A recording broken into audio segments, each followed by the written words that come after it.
Ladies and gentlemen, this is Charlie Clutch, and this is the beginning of my pub tip mini-series. I basically want to go through the objective-based game types of Call of Duty Ghosts and share some of the strategies that I've used to find success, both in terms of my kill-death ratio and my win-loss ratio. However, all these tips revolve around getting the win, not revolving around boosting your kill-death ratio. I do some unique things in this match, which I'll explain throughout, and it's particularly at the end of this video. But I thought it was a better example as opposed to the 40 bomb that I was going to put up. So let's jump right in with your loadout before you even start the match. I recommend that you choose the best map you have for the best weapon for the given map. If this is a map where you do well with an assault rifle, then use it. You see me using the MSBS right here, and I do very well with it on this map. Some people, they seem to think that kill confirm means that you need to be sprinting around close quarters the entire time, always trying to kill and grab the tag instantly. If you're using a gun that isn't suited for the map or the situations that you're in, you're likely going to die more often, and that gives the enemies more tags to collect. And this kind of transitions me to my point number 2, and this, in my opinion, is the most important part, the most important strategy to adapt for kill confirmed.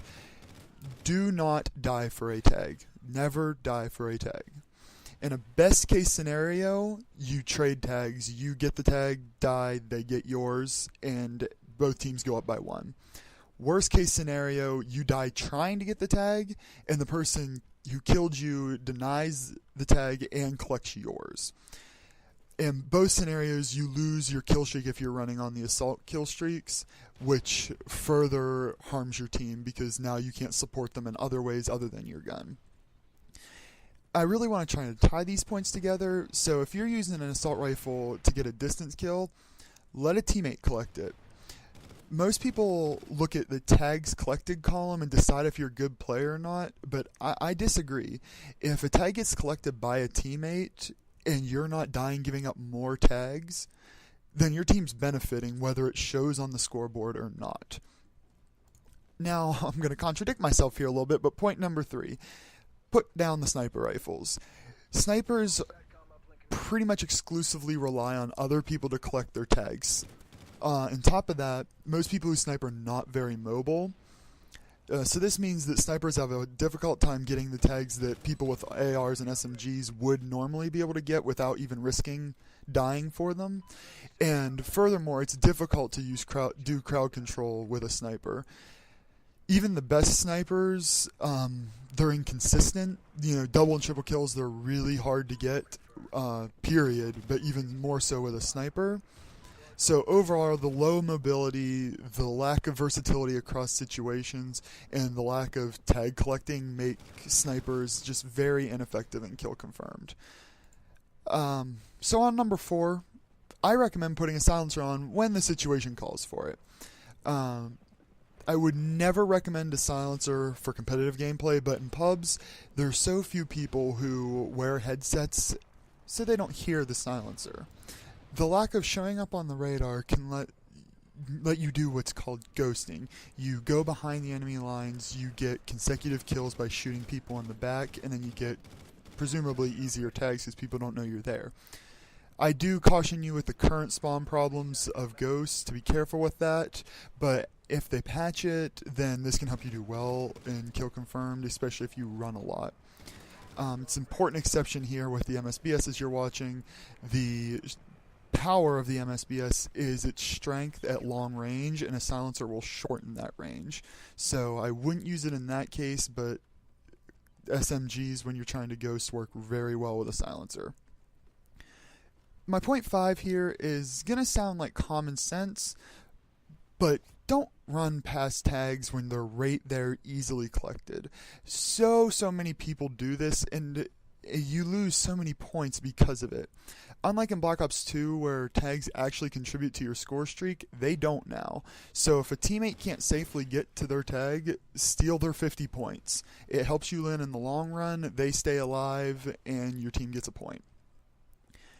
And point number 6, don't camp tags unless you are absolutely certain somebody on the other team is about to come and either deny or collect them.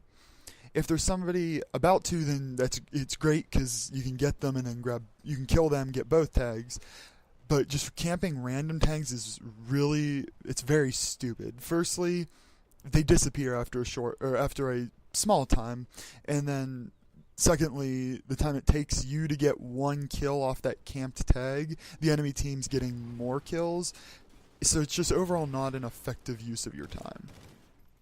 Now, overall, the moral of this whole story here is just try not to play too quickly, but don't play too slowly either. Every match has its own flow, and if you adjust to that, you'll do well. You can exploit the people who don't adjust well with it. So whether you need to play slow, a little more campy, and get slower tags, or push nonstop. Unlike other game types where dying for the objective can be beneficial, such as capping a B flag or Blitz, dying to go through the portal, staying alive in this game type helps your team very much. You actually hurt your team every time you die. So keep that in mind, deciding whether to step out and risk your kill streak and giving up a tag if it's safe and it's worth the risk. The key to victory, in my opinion, is to control the area of the map you're at. If you look at this game, I actually spend a whole lot of time in this area, and there's actually a good reason for it, and unfortunately you can't hear the comms that supported it, but my teammates kept flipping the spawn between the guard tower, that A domination spawn, and that lumber yard over at that C domination spawn. I'm very, very good at this section of the map, and because I didn't lose it, my teammates never got flanked, they never got shot in the back, so it was a face-to-face fight for them the entire game pretty much. When it flipped, they turned around and went the other way. And evidently by the score, they're winning it pretty easily. So forcing these people who in this match weren't as high of gun skill to do a face-to-face fight took the flank, the ghosting ability, the shooting them in the back, and it took it away. It doesn't make for sexy gameplay necessarily, but it was a role that I needed to do for this match for my teammates to have an easier time to win. And this actually brings me to my last point. I highly recommend for every game type really, but play with friends. It's easy to coordinate to get the tags collected, and you're able to know where they're spawning.